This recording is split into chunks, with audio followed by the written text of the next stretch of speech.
So we finally got everything we need.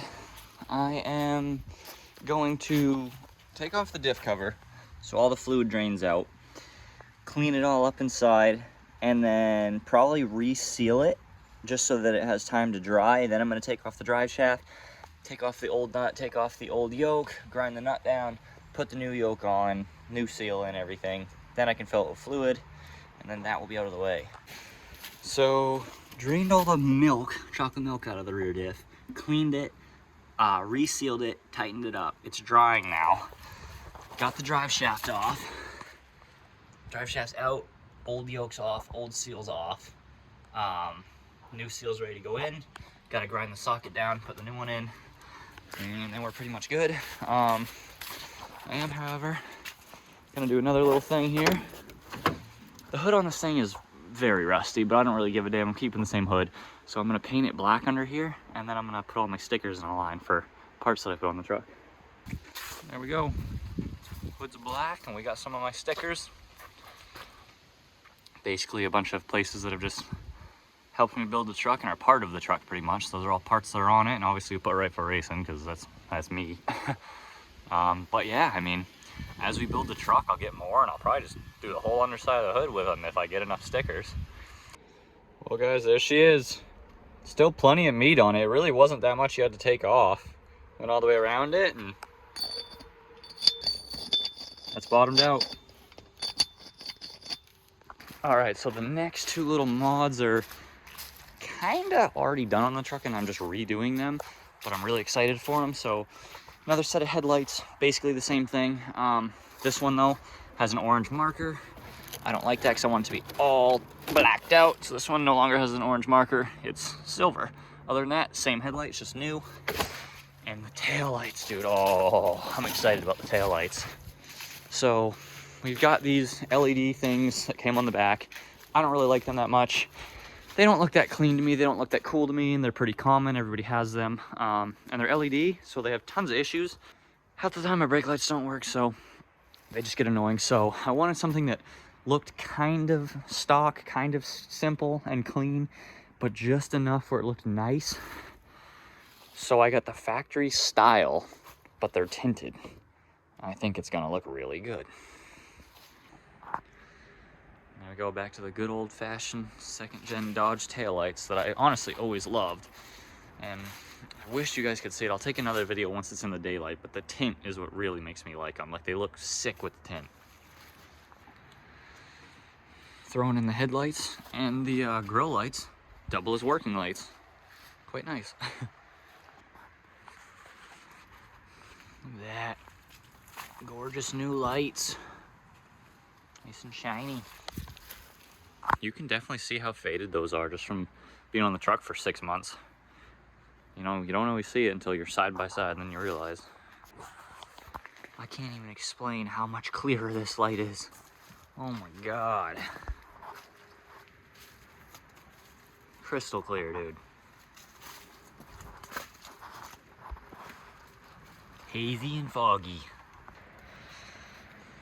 All right, so there's the new headlights, guys. Absolutely gorgeous. Love those. And here's the taillights in the daylight.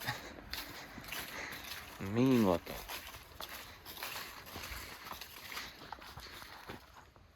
That looks sick. I let the rear diff gasket maker dry all night and into the morning.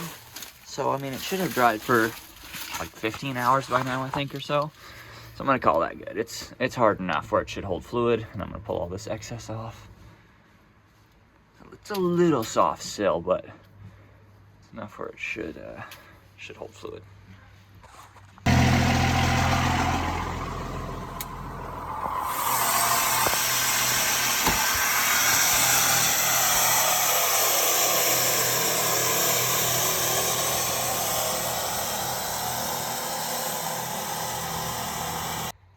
I can absolutely not figure out why the fuel pressure gauge doesn't work. I know that the gauge itself works because it goes up and down when I turn the key on. I just tried putting the sensor back here on the actual lift pump itself because it didn't do anything up front. Still nothing. all the wires are good, and I know that I do have fuel pressure. I've checked. So I don't know what is wrong. I'm thinking maybe the sensor itself is just screwed up. So the gauge goes up obviously when I start the truck. So I know the gauge itself works. It's got power and everything. And then I figured maybe it was something wrong with the wires, but as soon as I unplug it, it goes all the way up to 100. And when I plug it in, it goes right back down to 0, which means everything's working in this up to the sensor, because it's going to read it once I plug it in, but the sensor is just reading 0. So either the sensor is like clogged or it just doesn't work. I doubt it's clogged because it was brand new when I put it on. So I think the sensor is just junk. It's at 0 because it's plugged in. Now watch, I'm gonna unplug it. As soon as I unplug it, it goes right up to 100. Yeah, I did a bunch of research, and I guess it's like extremely common for the glow shift sensor that they send you to be bad on this, I guess. So there's a new one. It was $40 on Amazon, and some guy in the comments literally responded and said, I bought this for a replacement from the glow shift one that didn't work, and this one works great. So ordered that one, should be here next week, and then we will have fuel pressure. Well, I do have something else I can do now. My catch can. I ordered this like a month ago. Well, I got it like a month ago. I've just yet to put the damn thing on. So these trucks come with a factory catch can. This thing was like $30 too or something, and it was like the best rated one. So basically these come with a factory catch can, and they're just like small, I guess, and they fill up. Mine's right there. And in turn, that little hose comes down. I don't know if I'm able to see the hose. Oh yeah, comes right down and goes right here. And once it gets full, it just starts kind of spitting oil out instead of residue, because it's full. There's like a filter in there, and it's not drainable. The new one I have is like a cleanable one, so I'm basically just replacing that. So kind of strange. I guess you don't take off the old one. I thought you actually straight up remove the old one, but I guess everybody keeps it. I'm gonna flip it upside down though, so that the stuff flows out easier, because that's what a lot of people did. So I flipped it upside down, then I run this hose to this right in there, and then that one will fill up, I guess. So I don't quite know. I thought we were supposed to take it off, but I guess not. So that one's gonna stay there. I'm just flipping it upside down. It's officially in. We turned it, ran it down. The other thing is you're supposed to have it at kind of a downward angle, I guess. It's supposed to help it flow better. Obviously the thing was facing directly up before, so I don't care too much about that, but it's pretty much sideways, and then it drops down, comes down in along the frame rail right to there, runs in there, does its work, and then it can drip out there if it gets full, which I'll empty it before it gets full. But yeah, I know it's not the most ideal spot. Obviously road debris could throw stuff at it, snow's gonna get stuck on it, but like, I don't know. I saw other people put them there, and nobody said they had any issues. And to be fair, my lift pump is basically right in front of my rear tire on my truck, so that's constantly getting snow and dirt and rocks and twigs kicked at it, and there's no issue. And to be fair, if something really happened to this and damaged it, it's not going to affect the truck in any way. This is more of like a backup thing. If this thing really broke, it's just going to leak a little bit of oil like it did before.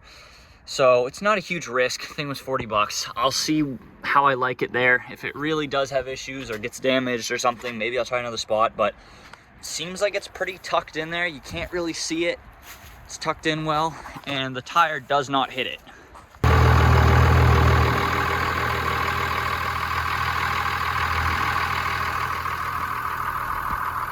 that's the tire turned all the way to the right. Still plenty of rump.